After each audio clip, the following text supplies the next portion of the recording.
नैनीताल से खबर, आबादी के बीच स्थित लकड़ी के गोदाम में आग लग गई। मॉल रोड के पीछे वाले हिस्से में एक गोदाम था। यहां आग लगने से आसपास खतरा बन गया था। हालांकि सूचना के बाद फायर की टीम और स्थानीय लोगों ने आग पर काबू पाया और आग घरों में जाने से बचाई जा सकी। हालांकि इस लकड़ी के गोदाम को बचाया नहीं जा सका। बताया जा रहा है कि हल्द्वानी फर्नीचर मार्ट का एक गोदाम था, जहां कुछ ही देर में आग ने विकराल रूप ले लिया। वहीं केयरटेकर ने बताया कि किसी की साजिश के तहत आग लगी है। सर, हमारा थोड़ी पुरानी लकड़ियों का गोदाम था। पीछे से जो आजकल जो नशेबाजी लोग कर रहे हैं, उन लोगों ने पत्तों में आग लगा दी, जिससे पीछे पीछे के जंगल के रास्ते लकड़ियों में आग लग गई। लकड़ियों में आग लगने से फिर वो पूरा पकड़ गया। लकड़ी टीन का गोदाम जैसा ही था। रामनगर से बड़ी खबर है। यहां पर बाघ ने एक बार फिर से हमला किया और बाघ के हमले में महिला की मौत हो गई। मामला जमुड़ गांव का है। यहां घर के आंगन में बैठी महिला पर बाघ ने हमला किया। कॉर्बेट टाइगर रिजर्व के कालागढ़ का यह पूरा मामला है।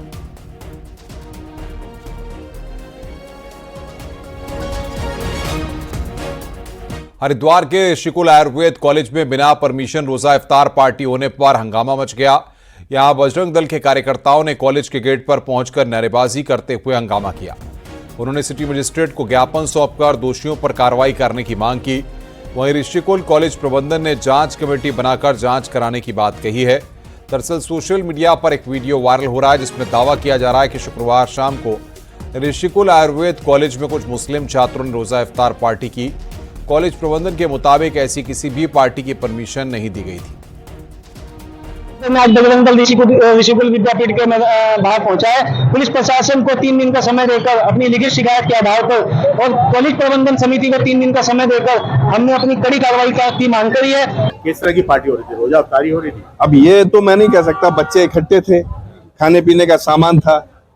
समय ऐसा था कि रोजा इफ्तारी का टाइम था? देखिए, समय तो हाँ, रोजा इफ्तारी का तो समय था। अच्छा, खाने का क्या सामान? क्या इस तरह की अनुमति देते हैं आप लोग? नहीं, इस तरह का अनुमति नहीं देते, इसीलिए तो भगा दिया मैंने।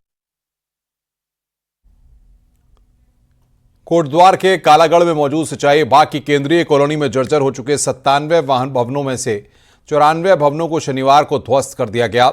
तहसील प्रशासन के साथ की भारी पुलिस बल की मौजूदगी में सुबह 9 बजे से ध्वस्तीकरण की कार्रवाई शुरू हुई, जो देर शाम तक जारी रही। इस दौरान प्रशासन की टीमों ने जेसीबी की मदद से सभी भवनों को ध्वस्त किया।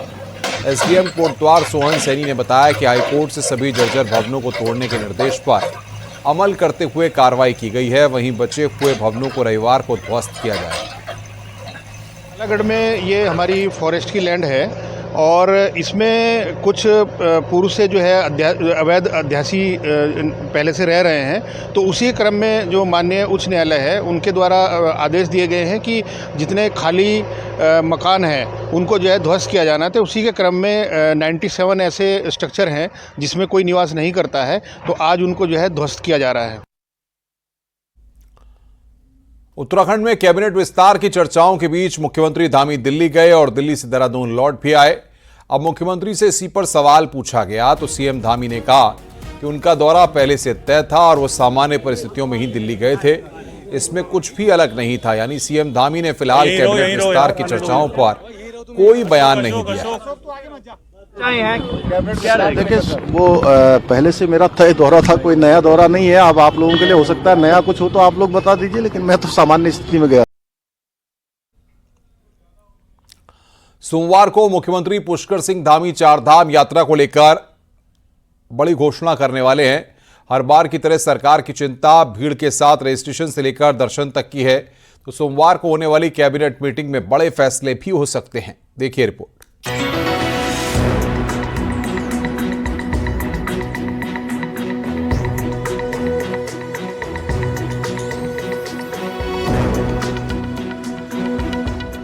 चारधाम यात्रा शुरू होने में अभी करीब 50 दिन बचे हैं। ऐसे में करीब 50 लाख यात्रियों के लिए कैसे, कहां रजिस्ट्रेशन से लेकर दर्शन की व्यवस्था होगी, यही जानने के लिए मुख्यमंत्री पुष्कर सिंह धामी सोमवार को बड़ी बैठक लेंगे, ताकि वक्त रहते हर लेवल पर सिस्टम ठीक किया जा सके। ऑनलाइन और ऑफलाइन रजिस्ट्रेशन में क्या डिटेल देनी होंगी, इसको लेकर अभी कंफ्यूजन है। मई जून में भारी भीड़ में दर्शन का क्या सिस्टम होगा? क्या राज्यों को चारधाम यात्रियों को लेकर लिमिट दी जाएगी? ट्रांसपोर्ट, होटल इंडस्ट्री से जुड़े लोगों की क्या शिकायतें और सुझाव हैं? बरसात के सीजन में आपदा वाले हालात में क्या प्लान होगा? ये वो सवाल हैं जिन पर सोमवार को होने वाली मीटिंग में चर्चा होनी है। तो जिलों के डीएम और विभागों के सेक्रेटरी अपनी अपनी तैयारी बताएंगे।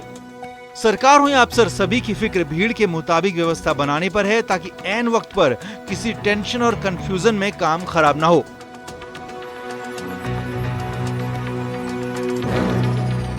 सरकार सतर्क भी है। हमारा प्रदेश जो है वो कहीं ना कहीं बारिश के समय पे आपदा से भी ग्रस्त रहता है। आपने देखा 31 जुलाई की आपदा आई थी पिछले साल भी। तो कोशिश यही है कि यात्रियों को सुविधा मिले, उनको सहूलियत मिले और अच्छे से उनके दर्शन हो जाएं। सभी स्टेक होल्डर्स से लगातार बातचीत कर रहे हैं और उनको बता रहे हैं कि उनके भी सुझाव ले रहे हैं कि अगर बहुत ज़्यादा भीड़ होती है तो हमें किस तरह से आगे रिएक्ट करना चाहिए, क्योंकि एक ये भी इशू आता है कि अगर यात्रा रोकी जाती है तो लोगों में थोड़ा रिजेंटमेंट भी होती है, क्योंकि लोगों की आर्थिकी बहुत कुछ निर्भर करती है चारधाम यात्रा के ऊपर। उनको भी कॉन्फिडेंस में लेना है, क्योंकि ये यात्रा हम सब की है, केवल सरकार की यात्रा नहीं है, सभी की यात्रा है। चारधाम यात्रा हर साल सरकार के लिए चैलेंज बनती जा रही है, क्योंकि हर साल यात्रा में भीड़ बढ़ती जा रही है। ऐसे में हरिद्वार से लेकर धामों में व्यवस्था बनाने तक और संभालने का काम आसान नहीं होता। इसीलिए यात्रा से 50 दिन पहले खुद मुख्यमंत्री बड़ी मीटिंग करने वाले हैं। देहरादून से न्यूज़ 18 के लिए दीपांकर भट्ट की रिपोर्ट।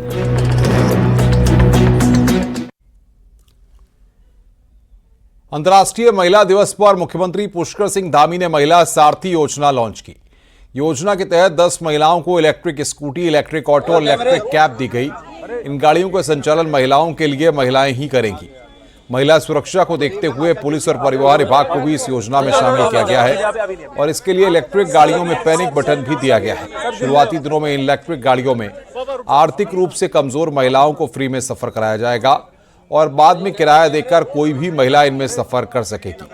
सीएम धामी ने कहा कि नारी शक्ति को आगे बढ़ाने के लिए उनकी सरकार कदम उठाते रहेगी। राज्य के अंदर भी हमने महिलाओं के लिए 30% का आरक्षण यहाँ पर सभी नौकरियों में सुनिश्चित किया है। 1 लाख लखपति दीदियाँ हमारी अभी तक बन गई हैं। स्वयं सहायता समूह जो हमारे चल रहे हैं, 5 लाख तक के ऋण हम बिना ब्याज के दे रहे हैं। ऐसे अनेक योजनाएं हम आगे बढ़ा रहे हैं। आगे भी हम नारी शक्ति को आगे बढ़ाने के लिए, अपनी मातृशक्ति को आगे बढ़ाने के लिए हर संभव प्रयास करेंगे और हर संभव प्रोत्साहन करेंगे। दिल्ली में अंतर्राष्ट्रीय महिला दिवस पर direct selling women entrepreneurship summit हुई, जिसमें सीएम पुष्कर सिंह धामी मौजूद रहे। इस दौरान सीएम धामी ने अंतर्राष्ट्रीय महिला दिवस की सभी महिलाओं को शुभकामनाएं दी। इस दौरान सीएम धामी ने कहा कि आज मातृशक्ति आत्मविश्वास से परिपूर्ण है और महिलाएं पुरुषों के साथ कंधे से कंधा मिलाकर हर फील्ड में शानदार प्रदर्शन कर रही हैं। सीएम धामी ने कहा कि आज महिलाएं हर क्षेत्र में आगे हैं।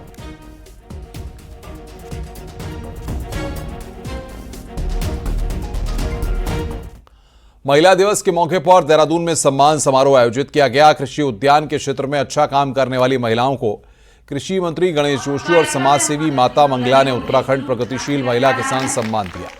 इस मौके पर मंत्री गणेश जोशी ने कहा कि उनकी सरकार लगातार महिला उत्थान के लिए काम कर रही है, तो माता मंगला ने कहा कि नारी ही समाज की रीढ़ है।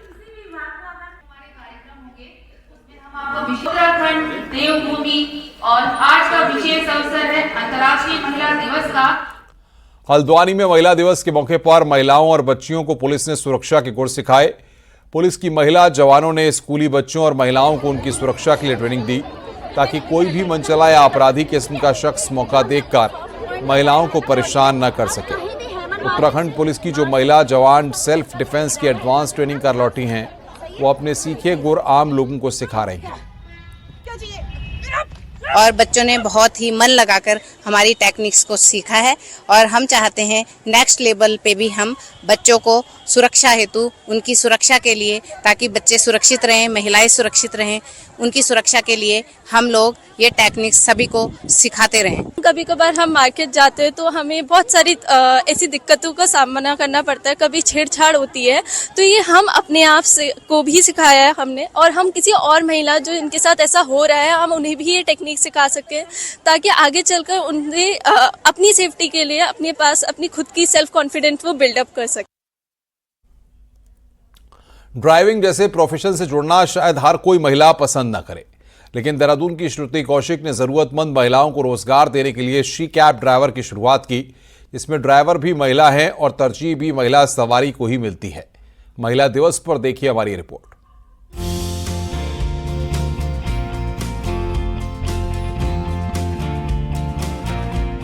पुणे में इलेक्ट्रिक इंजीनियरिंग की नौकरी छोड़कर देहरादून की रहने वाली श्रुति कौशिक ने साल 2018 में शी कैब योजना की शुरुआत की थी।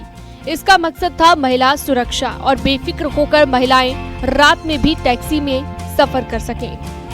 इसके लिए उन्होंने शी कैब योजना की शुरुआत की, जिसमें महिला ड्राइवर ही अपॉइंट की गई और उनकी टैक्सी सर्विस को महिलाएं ही चला रही हैं, जिसमें ज्यादातर बुकिंग महिला सवारी की ही रहती है। शी कैब का आइडिया तब आया जब हम लोग सोच रहे थे कि विमेन एम्पावरमेंट, महिला सशक्तिकरण का क्या हम लोग ऐसा करें कि हैंडसम सैलरी अर्न कर पाए। शी कैब एक ट्रांसपोर्ट सर्विस नहीं है, वो एक केयर के भाव से भी हम लोग चलते हैं और एक ट्रस्ट का चीज तो चलती है। महिला की 24/7 सर्विस है, आप दिन कभी भी 24 घंटे में बुक कर सकते हैं। हमारे कस्टमर ज्यादातर फीमेल ही होते हैं और वो हमसे सुरक्षित महसूस करते हैं और हम उनसे सुरक्षित महसूस करते हैं और हमें काफी अच्छा लगता है। वहीं टैक्सी सर्विस का इस्तेमाल करने वाले लोगों का कहना है कि महिलाओं के साथ ट्रैवल करना सुरक्षित रहता है। साथ ही वो ट्रैफिक नियमों का उल्लंघन करने के साथ साथ रैश ड्राइविंग भी नहीं करती हैं। मैं शी कैब से कई सालों से जुड़ी हूँ, क्योंकि ये हमारे फॉरेस्ट में आए थे जब इनको प्रचार प्रसार करना था, जब इनका न्यू शुरू हुआ था, तो तब हम इनसे जुड़ गए थे। तो अब तो काफी साल से जुड़े हैं, परमानेंट है। जब भी हमें कहीं जाना होता है तो हम इनको बुलाते हैं और इनकी वजह से हम बहुत सेफ फील करते हैं। एक नई सोच के साथ महिलाओं को रोजगार से जोड़ने की श्रुति की कल्पना अब साकार है, जिसे लोग काफी पसंद भी कर रहे हैं। न्यूज़ 18 के लिए देहरादून से भारती सकलानी।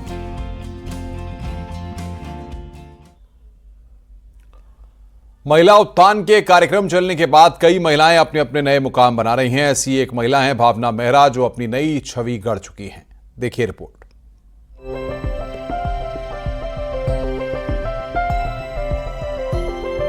दुकान पर लटके तरह तरह के सॉफ्ट टॉय आपका ध्यान ना चाहते हुए भी अपनी ओर खींच लेते हैं, लेकिन ये किसी चीनी या भारतीय मल्टीनेशनल कंपनी के प्रोडक्ट नहीं है, बल्कि ये प्रोडक्ट बनाए हैं नैनीताल जिले के रामनगर के चोरपानी इलाके की रहने वाली भावना ने।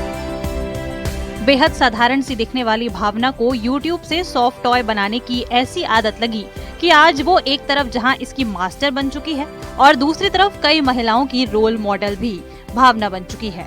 भावना इन टॉय को बनाने की वजह भी बता रही हैं।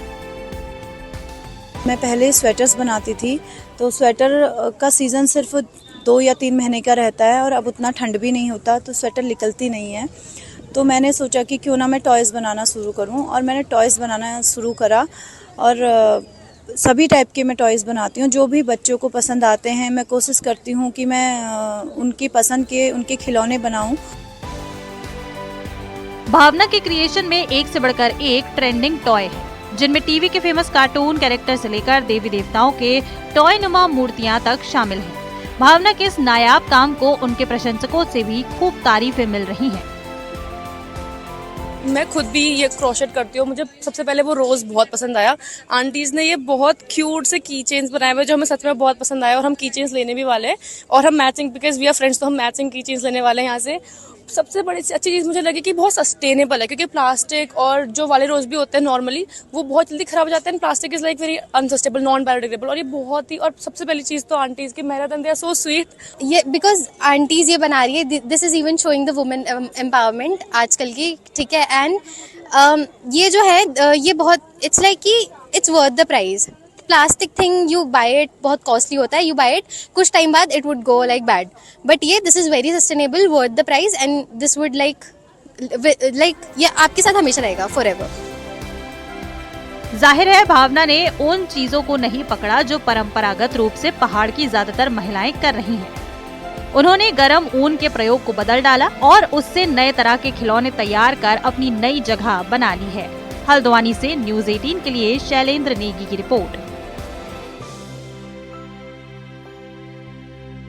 अब बात करते हैं होली की। तो पहाड़ में होली का खुमार लोगों पर चढ़ने लगा है। बैठकी और खड़ी होली का आयोजन हो रहा है, जिसमें महिलाएं, पुरुष और बच्चे बढ़ चढ़कर हिस्सा ले रहे हैं।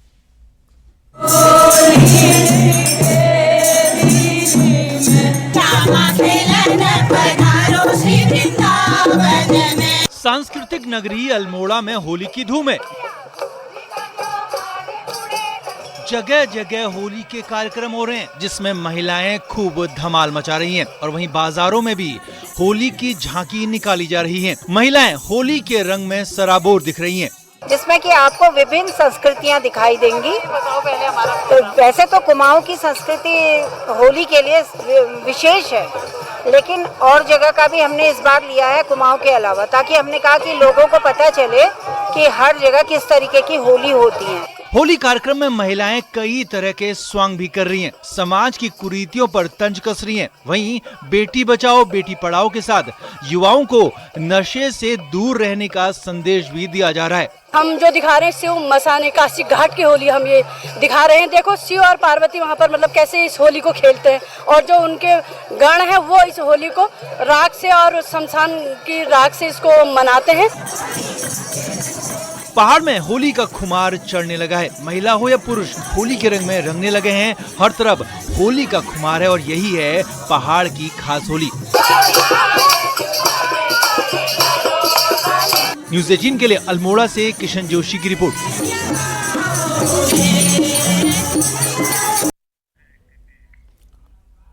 देहरादून में शनिवार को कुर्मांचल सभा की तरफ से होली मिलन कार्यक्रम का आयोजन किया गया, जिसमें होली के राग गीत के साथ की रंगारंग कार्यक्रम प्रस्तुत किए गए। इस दौरान कुमाऊं की संस्कृति की झलक के साथ साथ होली के गीतों पर बच्चों की प्रस्तुति ने सभी का मन मोह लिया। होली का त्योहार तो रंगों का त्योहार होता है, सब लोग आपस में मिलजुल के होली मनाएं, यही सबसे बड़ा संदेश है पूरे प्रदेश के लिए, पूरे समाज के लिए, पूरे हमारे उत्तराखंड के लोगों के लिए। और आइए आपको दिखाते हैं कौमी एकता को खुद समेटे सोरघाटी की होली। सोरघाटी पिथौरागढ़ में चीर बंधने के साथ ही खड़ी होली का आगाज हो जाता है, लेकिन पुराने बाजार की होली कुछ खास है। धार्मिक एकता की प्रतीक ये होली यहां बीते 193 सालों से बदस्तूर मनाई जा रही है। ये रिपोर्ट देखिए। धर्म के नाम पर दुनिया बटी नजर आती है और कई मौकों पर इंसानी रिश्ते भी तार तार होते दिखाई देते हैं, लेकिन सोरघाटी पिथौरागढ़ में इसके एकदम उलट नजारा देखने को मिलता है। यहाँ सभी धर्मों के लोग मिलकर सैकड़ों सालों से एक साथ होली मनाते आ रहे हैं। होली के त्योहार पर कौमी एकता का ये नजारा इंसानियत का सीना चौड़ा करता है। चीर बांधने से लेकर चीर दहन तक सभी समुदाय के लोग एक साथ कदम ताल करते हुए नजर आते हैं। कुमाऊं में अष्टमी के दिन सिर्फ हाटकालिका और पुरानी बाजार की चीर ही बनती है। कुमाऊं में गंगोली हाट और पिथौरागढ़ में होला अष्टक के दिन अष्टमी के दिन ही चीर बंधन होता है। अन्य स्थानों पर एकादशी को रंग पड़ता है, रंग भरी चीर एकादशी को बत्ती है। और तक केवल 2 ही जगह अष्टमी तिथि को चीर बंधन होता है। पहाड़ों में चीर बंधते ही होली पूरे शबाब पर आ जाती है। उत्तराखंड के कुमाऊं में होलिका के बदले चीर का दहन होता है। असल में चीर पहिया का पेड़ होता है, जिसे पतंग से सजाकर गाड़ा जाता है और चीर को होली की पहली रात जलाया जाता है। वहीं चीर को स्थापित करने की पूरी प्रक्रिया पूरे धार्मिक विधि विधान से की जाती है। चीर बंधने के बाद इसके चारों तरफ होलिका दहन तक होल्यार होली खेलते हैं। हफ्ते भर तक चलने वाला होली का ये पर्व शुरू से लेकर अंत तक कौमी एकता की मिसाल नजर आता है। सामाजिक सौहार्द को भी दृष्टिगत रखते हुए सारी कम्युनिटीज इसमें, चाहे हिंदू हो, मुस्लिम हो, सिख हो, क्रिश्चियन हो, सारे लोग मिल करके इसको अनूठा, ये मैं गुलदस्ता कहूँगा, इसको गुलदस्ते के रूप में हम लोग यहाँ पे मनाते हैं। ये सदियों से जो है कि हिंदू मुस्लिम एकता का एक प्रतीक है। जिस तरह आप देख रहे हैं कि इस समय रमज़ान का महीना चल रहा है और मैं भी इस समय रमज़ान रखा हुआ हूँ, लेकिन रमज़ान और होली दोनों मिलकर के साथ मनाते हैं। इस बात के लिए हमारे बड़े गर्व की बात है और ये पूरे पिथौरागढ़ के लिए बहुत गर्व की बात है। ये पिथौरागढ़ का पुरानी चौक बाजार जो है हृदय स्थल है। चीर बंधने के बाद पहाड़ खड़ी होली के रंगों में सराबोर होने लगता है, लेकिन इस होली का असल रंग है धार्मिक एकता, जो खुशी के पर्व को धर्म के खांचों में न बांटकर एकता के सूत्र में पिरोता है। सोरघाटी की ये होली उन लोगों के लिए आईना है जो लोगों को धर्म के आधार पर बांटते हैं। न्यूज़ 18 के लिए पिथौरागढ़ से विजयवर्धन उप्रेती की रिपोर्ट।